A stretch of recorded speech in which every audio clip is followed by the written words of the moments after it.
Bonjour à toutes et à tous. Aujourd'hui, je m'apprête à accueillir dans mon petit écran le Dr Rollin McCraty, qui est le cofondateur et le directeur de la recherche à l'Institut HeartMath. Bien entendu, nous allons parler de cohérence cardiaque.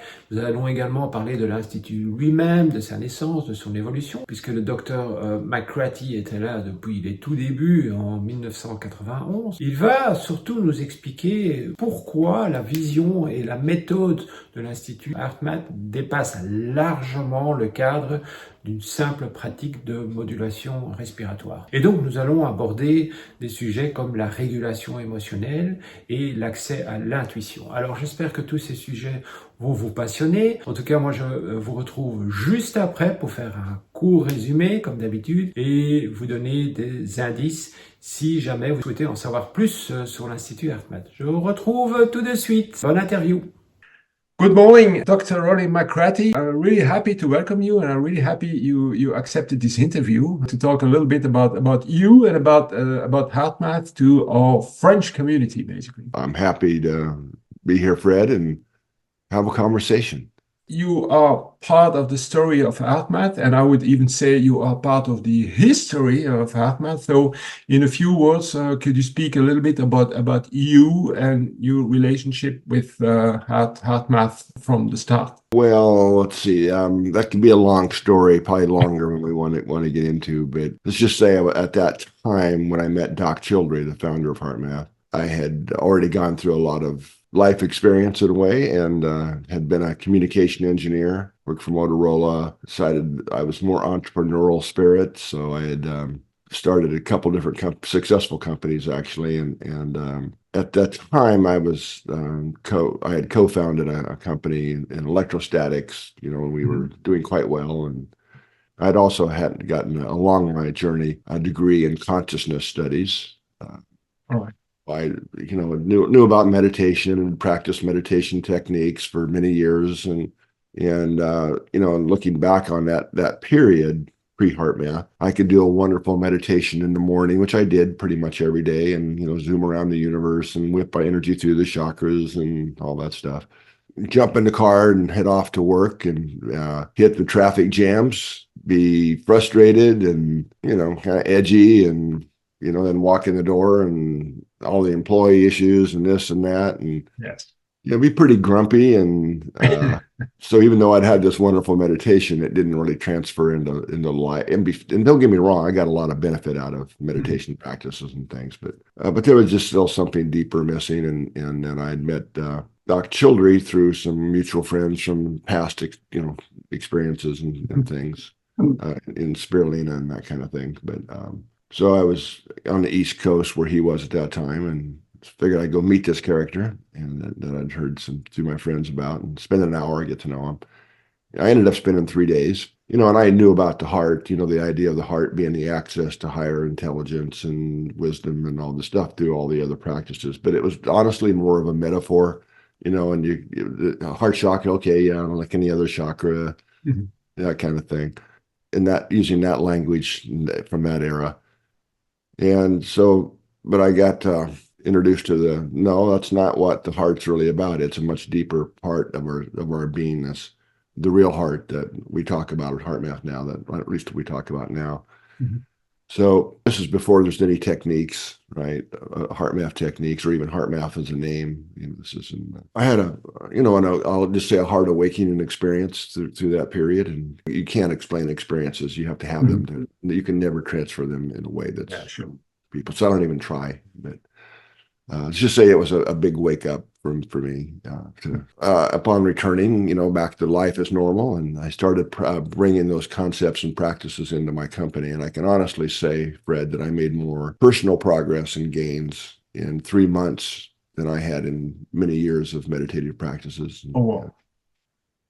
And then finally had the courage to follow my own heart, so I basically sold that company and to the employees, so I could do it very quickly for far less than it was actually really worth. And then helped join with Doc and others to help found HeartMath, what became HeartMath.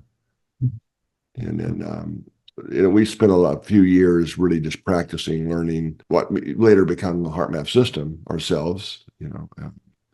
and then decided to start the nonprofit, the HeartMath Institute. That was in 1990. Given my background in research and product development and all the stuff I had done, it suggested that, hey, why don't you start the research center? Because we've got to have research. Otherwise, it's just another conceptual thing out of California.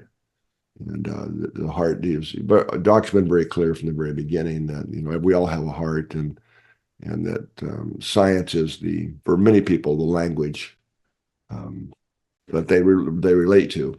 Not into spirituality or airy-fairy stuff. They want grounded, real. And then there's a big part of the world that could care less about the science, but a very big chunk that does. So that's why we started that. And it's been a really cool journey, the last 30 years on the science side of things. A lot of unexpected discoveries, and that kind of really changed our direction and led to new unexpected. It's great to hear about meditation, because I'm giving teachings in a spiritual center, teachings about heart coherence. And when I came there to offer them these teachings, they say, hey, we have been waiting for this for years, because it's a scientific validation of what we know for millenniums about the heart, and especially because in this tradition, the location of the mind is within the heart. It's unbelievable how many matches we were able to find in between what HeartMath is telling about the heart and what the traditions, the very old traditions, are telling as well. Sure. About the state of coherence, can you describe shortly the state of coherence and also the benefits of it? Because what we see when we go during workshops, when we, for instance, give a technique about paced breathing, most of the people experience some kind of calm, but many people in the beginning, they don't experience anything, because there's a kind of disconnection in between the feeling tone and the exercise. So yes, but let me address the last part of what you stated, especially when you're first learning and practicing, heart coherence techniques. A lot of people have an expectation that it's going to be like you drank a super-sized cup of coffee, or you're going to have some big experience, and that's not usually the case, or often not the case. I can address that a couple of ways. If you can imagine a car and you're filling up the gas tank, right? The car doesn't necessarily feel anything because you filled up the gas tank, if the car had feelings, but it gets a lot of mileage out of that, a lot of energy. With more practice, I think a lot of people do start connecting with their larger self and having some more significant experiences. But it's let's start with coherence, just the word coherence. And I think most people have an intuitive idea of what coherence is. It's something good, right? If you look it up in the dictionary, the first definition is usually something about, well, hopefully right now, I'm able to put my words together in a way that create a coherent sentence that has meaning. It's not just a bunch of jumbled words. So if I was uttering nonsense, and had too much to drink or something, what do you say? Well, God, that was an incoherent statement, or they're really incoherent. So coherence in science is used for every branch of, pretty much every branch of science there is, from the very small, the molecular level, all the way to the universe. So coherence is really how we would mathematically or conceptually describe complex systems, and how well are the parts of a system working together in harmony to create a wholeness or an output that's greater than the sum of the parts in an energy efficient way. So it's really things working together well or optimally. Now in our research, we look in really three main pillars, I would say, or spheres. So personal coherence. How well are the systems within our body, our immune system, hormonal system, the different branches of the nervous system, the brain, different areas of the brain, the heart and brain, all of these subsystems really to give us our wholeness, or to be awake, conscious beings working together or not, right? And when they're working together harmoniously and coherently, that's a very energy efficient state. So even though you like you said, you get coherent, you may not feel like, Superman or something, but there's a lot going on in that coherent state physiologically that underlies our capacity to think clearly, to make better decisions, faster reaction times, all these things that we can measure. So there are over 500 independent studies now, not done, another independent, not done by us, right? That have used coherence training in about every context you can think of. Health improvement, academic performance in students, better, especially, and I know you had mentioned that were a pilot, so we do a lot of work in law enforcement and first responders. And in fact, I'm honored to say that you might know this, I don't know, Fred, we developed the resilience program for the U.S. Navy in their highest stress mission. So how do I maintain, how do we teach especially young men and women in these very high stress conditions without a lot of life experience, oftentimes in self-regulation, but how do we give them tools and techniques to be able to maintain their composure, right, and make good decisions in the chaos that they find themselves in the outer world. So that's really what coherence is about. It's about being able to really maintain our composure. That'd be one important aspect. Or if you're an athlete, how do we get the systems in sync to perform better? I actually know of several world records that have been set after the athletes went through coherence training in the Olympic side. So there's a lot going on inside our body that you don't necessarily feel or have conscious perception of, but they do play out in life experience, yes. Especially once we do some practice with it. So how do we measure it? Is that part of what you're asking, or how do we train it? Yeah, the measurement is definitely central because it gives a direct feedback to the people. So they are really interested when they see it on the screen, because maybe in the beginning they don't feel it, but if they see it, at least they can start believing it. Yeah, let me go back. You asked about history a little bit too, so let me kind of weave some things together. So I'm going to dial back 30 years now, or time travel back 30 years ago, when we were first starting the HeartMath Research Center. And I mean, I had an engineering background and a lot of development of stuff under my history, but learning about physiological stuff was new. So I had to go through a lot of learning in those early years. Mike Atkinson, lab manager, and myself, who really started it all.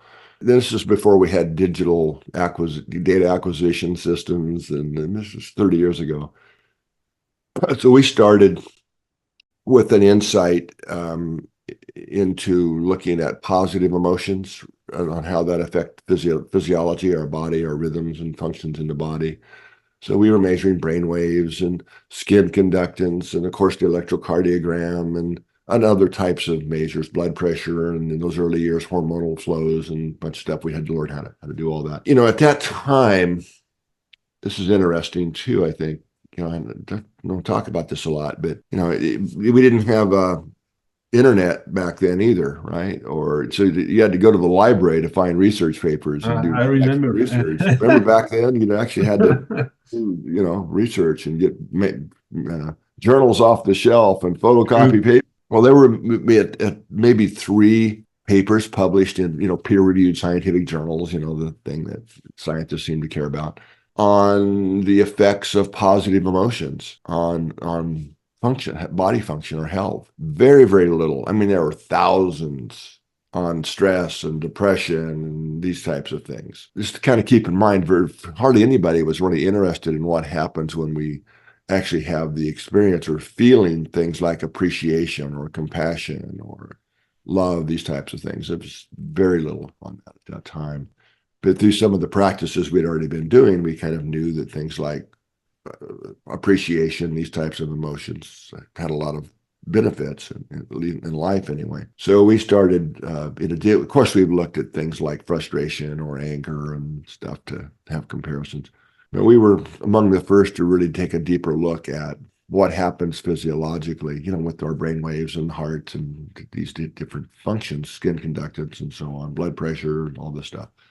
And what we found was that the most reflective measure of emotions in general, but especially positive emotions, was the heart, and in particular, the rhythm of the heart. And what's now called heart rate variability, pretty popular term. A lot of people have heard of HRV, or heart rate variability now. It's kind of crossed over into the public with lots of apps and things. But at that time, nobody ever heard of it. What we were finding was that this took some time to get onto, but looking at the beat-to-beat change in heart rate and the patterns that the heart rhythm produces, was the most reflective of emotions in general. And, we could actually distinguish different types of emotions through that, way more than brain waves, and these types of things. So we reached out to some other scientists and we were learning in learning mode. And I was really fortunate. I've had a lot of really awesome mentors that our early work drew to us. Pretty famous people that got intrigued by what we were doing and kind of the novelty of it and a fresh approach. And one of them was a guy named Carl Pribram, Dr. Carl Pribram. And the younger people listening probably would never heard of him, but he's a very, very famous neuroscientist and is considered by many to be the father of modern cognitive neuroscience, in fact. A lot of credits to his name. He's the guy who coined the term executive function to describe the frontal part of our brain. Was head of research at Stanford University, brain research, for his whole career. And then after he retired, he opened another lab. And it's just actually one of the first brain surgeons that ever existed. He really came from knowing nothing about the brain to being one of the world's expert. And one of the things Dr. Pribram said is, many groups, research groups, have spent their careers trying to find the physiological correlations to emotion states using brain waves and EEG and so on. And what you've already done using the heart is already far past what they ever achieved. So stick with that. It's kind of what he was saying, is you're on the right track here. What was really unique was what we found, that the people who could really drop into the heart, I'll call it, and, just to sit there and have and feel things like appreciation or compassion, or really any of those regenerative emotions, or what we would now call heartfelt, higher emotions. Not only their heart rhythm pattern shifted into a dramatically different pattern. It wasn't subtle. It was a state shift. That's why we call it heart coherent state. And which is we now call coherence or heart coherence or cardiac, a lot of different names around it: cardiac coherence, heart coherence, physiological coherence. In fact, my scientific advisory board, which was made up of some pretty heavyweights at that time, we spent about 2 years in our advisory board meetings deciding what to call this unique state. And of course, coherence ended up being later the term. So we conducted a number of studies back then where we consciously didn't tell people to change their breathing. In fact, we learned pretty quickly that if you don't want people to focus on breathing, don't mention it at all. You don't want to say, don't change your breathing, because then people change their breathing and can't help it. So we didn't even mention it. We just put the focus on really experience, that heartfelt feeling of appreciation or compassion or love, these types of feelings. In fact, they shifted into this state. Now, it doesn't mean that when you shift into, it's fairly well known that breathing also changes when you change emotional states. We can actually use breathing rates to kind of get a sense of what somebody's feeling. Not nearly as deeply or as good as looking at the heart rhythms, but they are related. Yes, yes, definitely. So many years later, in that, we then, once we started to really see what this state was, identify it, and start to understand what that meant in terms of what's going on in the body and the benefits of that. And there are a lot, physiologically speaking. Then we started developing techniques that allow people to quickly shift from a normal or incoherent state, if you're frustrated or impatient, into coherence, right? And then correlated that in different studies with shifts in hormones and immune function and these types of things. And then did a series of more clinically focused work. How does it help people lower their blood pressure or improve their hormonal balance or their immune function, these types of things. This is back in the 90s. Before we shifted in our focus more into the social side of things. How do we get along better with others, and these types of studies, and then more the global work. So I kind of long-winded, I'm sorry, but the 3 spheres to circle back were personal coherence, social coherence or relational coherence. How do we create more coherence and productivity, right, in teams, or whether that's a family or a work team, leadership team, nursing team, a military unit, because coherence, same thing. What's the harmony in the relationships and the output of a group or a team? And then more recently, the global coherence type measures and things. So I know that's a very long-winded It's important because definitely you mentioned emotions. The story on this part of the ocean is HeartMath started to get known at the end of the 90s, I think. And I think the first doctor who spoke about it is Dr.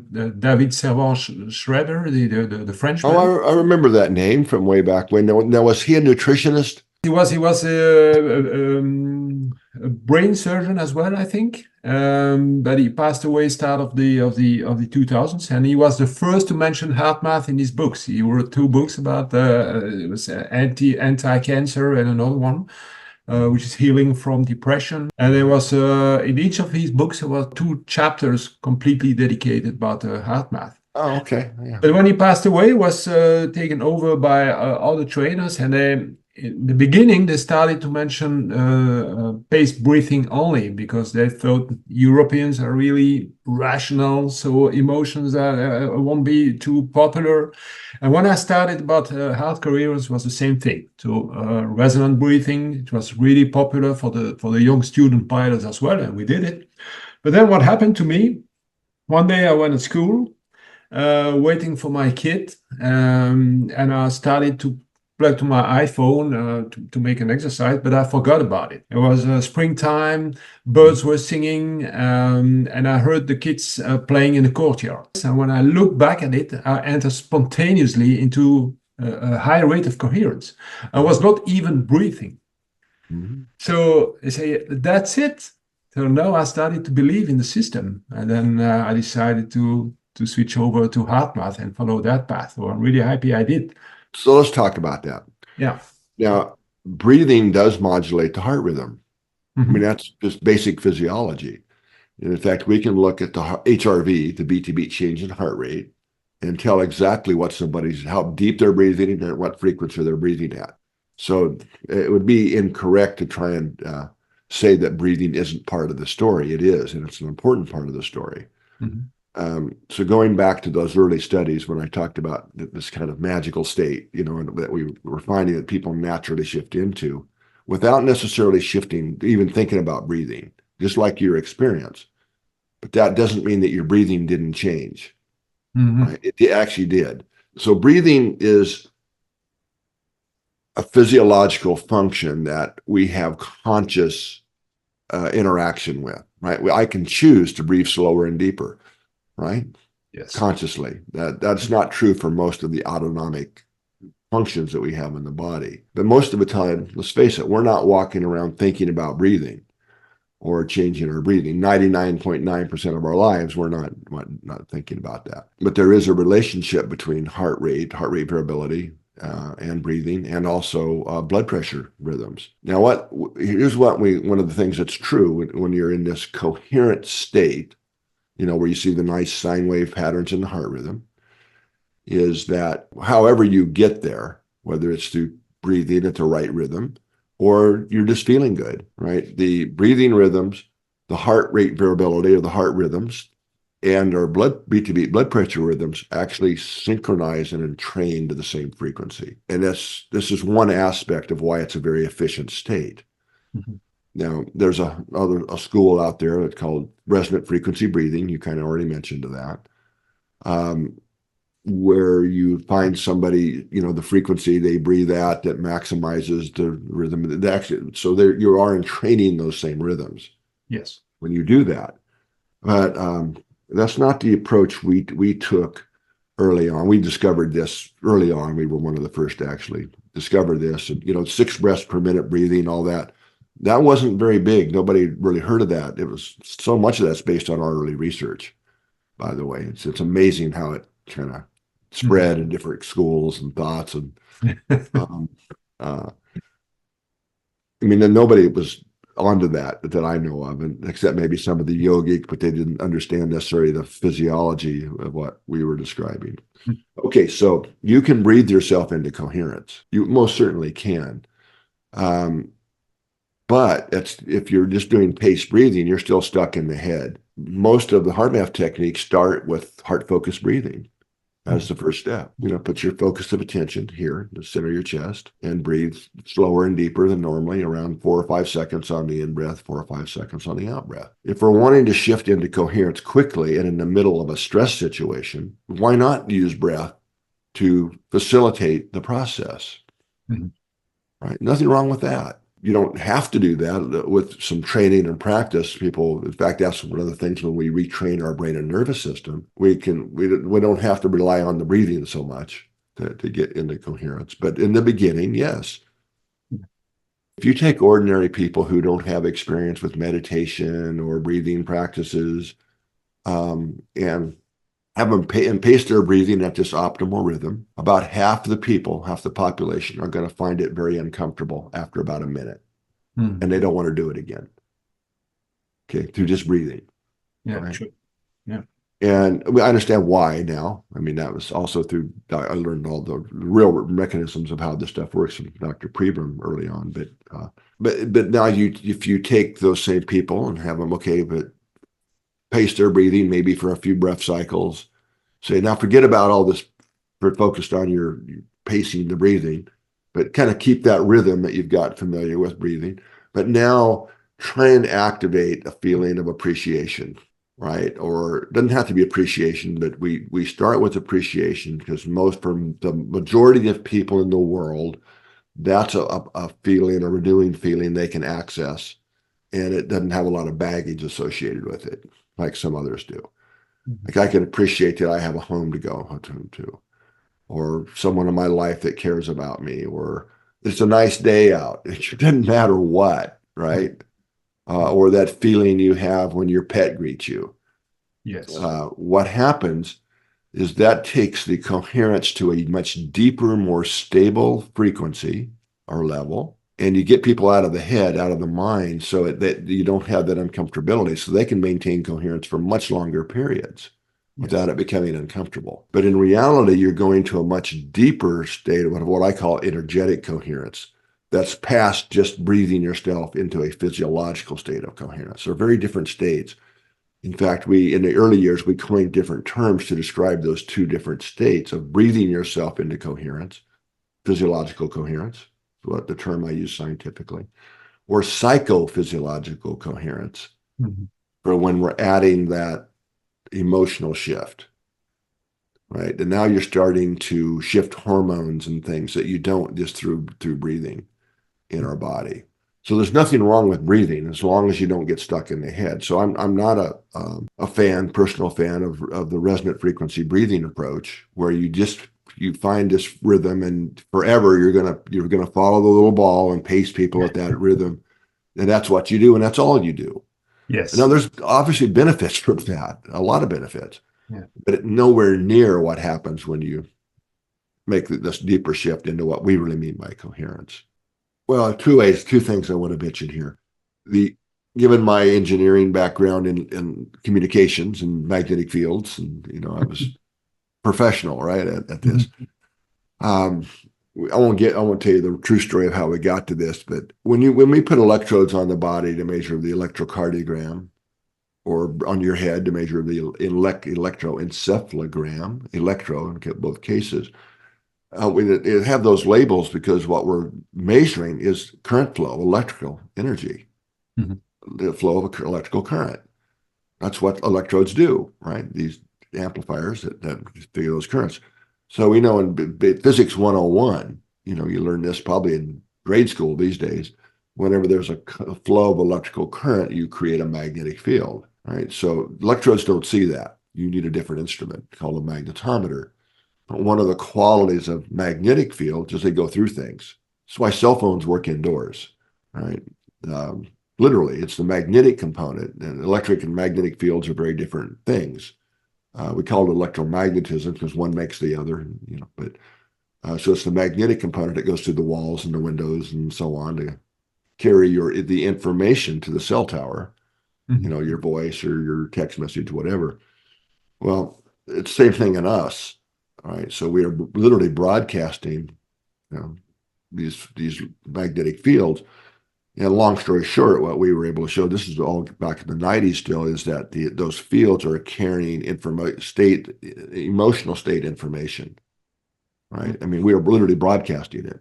And I mean, this shouldn't be news to anybody that's watching this, because we know this. It's in our language, right? The tension was so thick in that room, you could have cut it with a knife, right? These sayings we have, and in the 60s, people talked about good vibes or bad vibes, and they had it right, actually. And that kind of language is coming back. Yeah. Then we were able to show that our nervous systems are big antennas, if you will, that are exquisitely tuned to other biologically generated rhythms and frequencies. There's windows that they respond to. That's another story. So that we know there's this energetic communication system going on between people now, usually at an until you get more self-aware, it's at an unconscious level. So if we just breathe ourselves into coherence, you're not necessarily changing in the same way that emotional information being carried by the field. Whereas if we make that emotional shift, so others start to feel. I mean, this applies to about every. Once you think about it and you understand this, there isn't probably anything in any job in the world that this isn't relative to. If you're having a meeting or a meeting with a client, or you're a police officer interacting with a citizen, they're detecting this information. You get where I'm trying to go with that? So just breathing yourself in, it doesn't have that same. No. You're not changing that information. Yeah. Because that's one, we could spend the whole thing talking about this, but that was one. And the other thing I wanted to mention here that I think is relevant is one of the things that you asked the difference between just breathing yourself into coherence and really making the shift, right? Is intuition.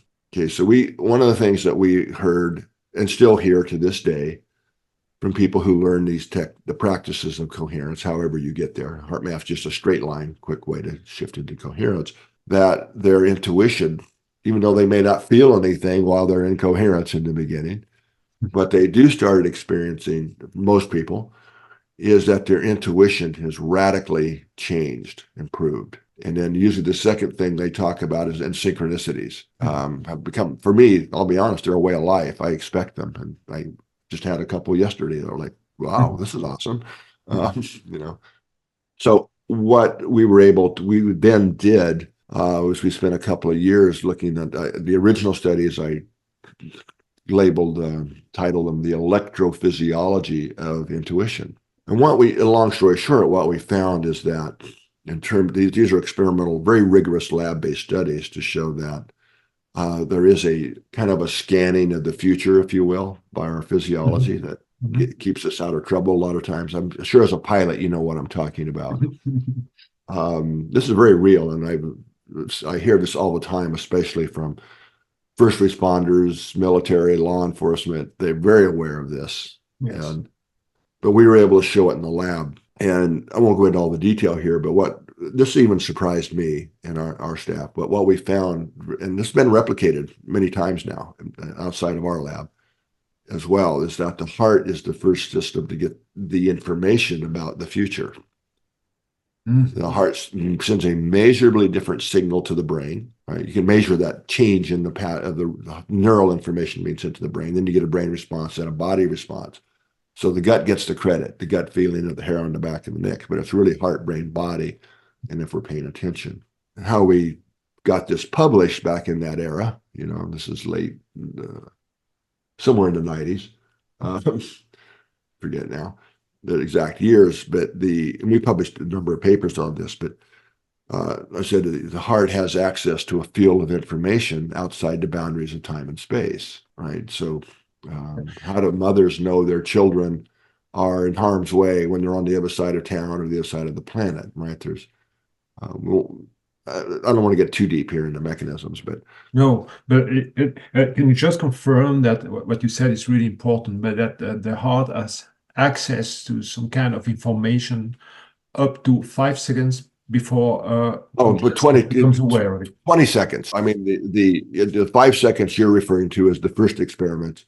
And that's just an artifact of the experimental protocol. right? If you only have a 5-minute or 6-minute window, a 6-second window, it's 5 seconds. If you make that window 20 seconds, it's 19 seconds. I mean, then there's so many examples of this. But the point, Fred, I wanted to make here is why you can breathe yourself into coherence. You're not opening that channel between the heart and brain, which we were able to scientifically measure. So a lot of our brain waves, just walking around now, for most people who are listening to this, around 12% of their neural brainwave activity, and this is true of all brain waves, alpha, theta, beta, all the different rhythms, are synchronized to the heart. This is a measurable heart-brain synchronization. So when we get into a coherent heart state, that the synchronized activity between heart and brain is significantly increased. And that's what that underlies performance. It's not necessarily that you have more of a certain brainwave, like more alpha. A lot of people know about alpha. You mean what? You make more alpha? Great. Close your eyes. You want to make even more? Put earplugs in. Because alpha is just the resonant frequency of an idle brain, basically. What we found is that when people are coherent, heart coherent, prior to these experiments with the intuition experiments, that channel, that information between the heart and brain right to the frontal cortex is significantly changed, significantly opened, might be a word I could use here that would be accurate. So the reason I wanted to share this is the basis of my favorite technique called freeze frame, which is a technique that allows us to access that deeper intuitive information. And it is so important in today's world of how we navigate, all the changes and everything that's going on, where we're able to access that deeper intuitive information, which I would suggest really comes from we here at HeartMath, we call it our larger self. You can call it your higher self. I avoid those kind of terms. I'm talking in the science of the language of science here, not religion or spirituality. I'm just saying this is real. We've proven this time and time again. So I use this all the time. I'm stuck on a writing project. I'll stop and ask my heart, my deeper intuition, what's a better way to go here. But with practice, this is something that you can bring right into daily life, right in the moment.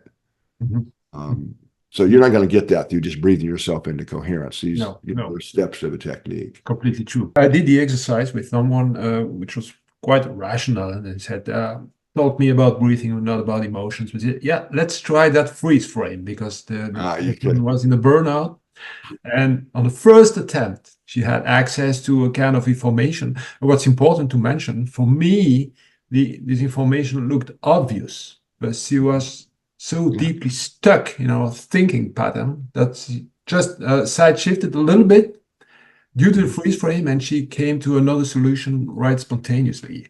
And that's important, because people say, oh no, that intuition and freeze frame thing is like science fiction. Not at all. Just to open that window, as you said, and see other possibilities which you were not able to see because you were stuck in the head in your rational patterns. I'm happy you mentioned the brainwaves, because that leads me to my next question. Many people who would like to incorporate heart coherence in meditation. You mentioned that there is a synchronization when you're in coherence in between mid-alpha range around the 10 hertz. Then people are thinking about, well, alpha is ideal for meditation. What would be your story about it? Well, okay. So, yes, I mean, I kind of already talked a little bit about that. When we get into a heart coherent state, there is increased synchronization, heart-brain synchronization. And so alpha is the easiest one. You can actually even see it right in the time domain signals. If you actually plot brain waves and the heartbeat together in the same timeline, you can actually see you'll see when an alpha burst or an alpha rhythm starts is almost, well, not almost always, but often in sync with the heartbeat. So it's actually the heartbeat that creates, there's a whole sub-science on this that creates the brain waves. I mean, it's the pulsing rhythm that they synchronize to. So alpha, but this is true for all brain waves. When we get coherent, we're increasing the synchronization. In my field, psychophysiology, brain waves aren't such a big deal. And yes, if you're anxious or stressed or have a lot of mental processing going on, that will reduce alpha, because we call it alpha desync in the profession here. which shows that in an area of the brain that's processing information, alpha goes away because you're starting to use those neural structures to process information. So when the brain is idle, like I said, if you want to make more alpha, close your eyes, plug your ears, so you're not using those circuits, you have more alpha. Well, this is well known. I'm not saying anything new here to people. So if you've got a lot, like I said, of anxiety, test anxiety, this or that, trying to increase alpha, this could be a good thing, right? Because you're stopping that mental churning and processing. But if you want to perform better outside of that context, think of a coach, a football coach or basketball, or I'm not sure what all the sports are in France, but I guarantee you most coaches aren't getting the team together saying, okay, now let's relax. Let's get our alpha up high before we hit the field. In that context, that decreases performance. It really does. I mean, this is nothing new here. So I think there's a lot of, we have to be somewhat careful here about rounding things off. So the big game is increasing the synchronization. Now, let me give you a context here for this. Fundamentally, the brain has to be able to synchronize its own electrical activity, even be awake and conscious. In fact, in head injuries where you have whiplash or something and people go into a coma, what actually happens, there's these neural loops or circuits between a very core part of the brain called the thalamus and these other all far regions.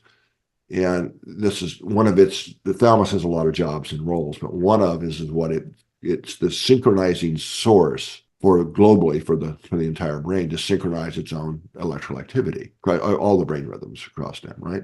A lot of people know now because of our work, but I didn't invent this. This has been known since the late 1800s, that the heart sends far more information up through the nervous system to the brain than the brain sends to the heart. Those they're called afferent or ascending neural signals, go to every major brain center.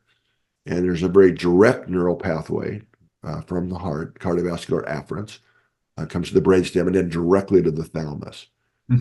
And so depending upon the pattern, I'm going to say here in this context, of those signals, it either inhibits or facilitates the thalamus's ability to synchronize global electrical activity. Now, these were terms that were introduced long before I came along to describe these effects in the 1970s. It's called cortical inhibition or cortical facilitation, right? Yes. That's based on this. We now know it took a bunch of years to sort out all the mechanisms, but it's pretty simple at the end of the day. When we're in an incoherent state and the heart rhythms are all jagged and chaotic, right? Usually because we're feeling frustration or impatience or anger or, hate, God, in today's world. That creates that scrambled or incoherent signal that goes to the thalamus, and it's causing a global desynchronization. That's why when we're frustrated or impatient, we have slower reaction times. Our coordination's not as good. But and it's why all these areas of the frontal part of the brain, prefrontal cortex, are taking more offline. And what that part of the brain gives us is foresight. Right? The ability to understand how our actions and behaviors in this moment are going to affect the future. Not a good idea to hit the boss if you want to keep your job. So foresight's a big umbrella. Planning, goal setting, discrimination of appropriate behavior, abstract thinking are all part of those frontal cortex or executive functions, as Dr. Pribram called them. So that the neural structures or machinery, right, if I can use that word, have to be well synchronized to perform optimally, right? So this is kind of the physiology of why when we get emotionally upset, we get mad at someone or frustrated, that we tend to say and do the things that we later regret. Cortical inhibition. Whereas when we get coherent, into that coherent rhythm, that's also going to the thalamus, and it facilitates global neural synchronization. Now, we may not feel that, like you said, but it sure shows up in our decision-making, our capacity to be well self-regulated. Hope I'm making sense here. Yes, definitely. But the point I'm trying to make is that synchronization is far more important than how much alpha rhythm I have. Yes. Right. See, I can be in heart coherence right now. I don't know if I am or not, but probably. and have low alpha because we're having a conversation. Mm-hmm. But I'm still more in sync, heart-brain synchronization. Mm-hmm. Or I could be getting ready to meditate, or just not driving, not thinking about anything, and have much higher alpha. But it's still the synchronization is what's increased, is the key here.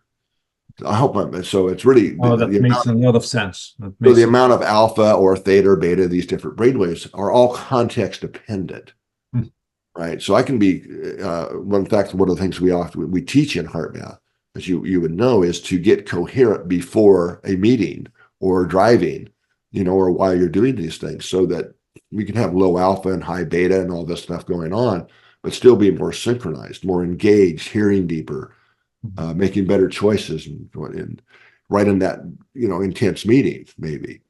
Or I can be getting ready to meditate, right? Very different context and very different brainwave frequencies, but we still want to be in sync. So I hope I'm not. That makes sense. Yeah, that makes sense. Definitely. Last question, because I know you're starting your day. I'm ending mine, so I will leave you some time to make your work afterwards. Last question, if you don't mind, is about co-regulation.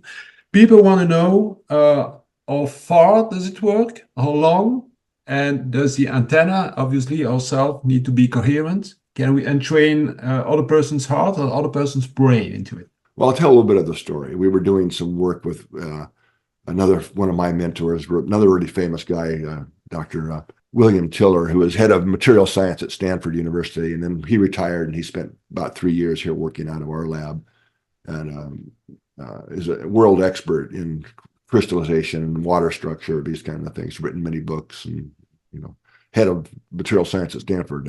So we were doing some experiments with water. We kind of discovered that water acted as would amplify small magnetic fields. It was an amplification. It was a big amplifier of these fields. And Dr. Tiller said, no, this can't happen.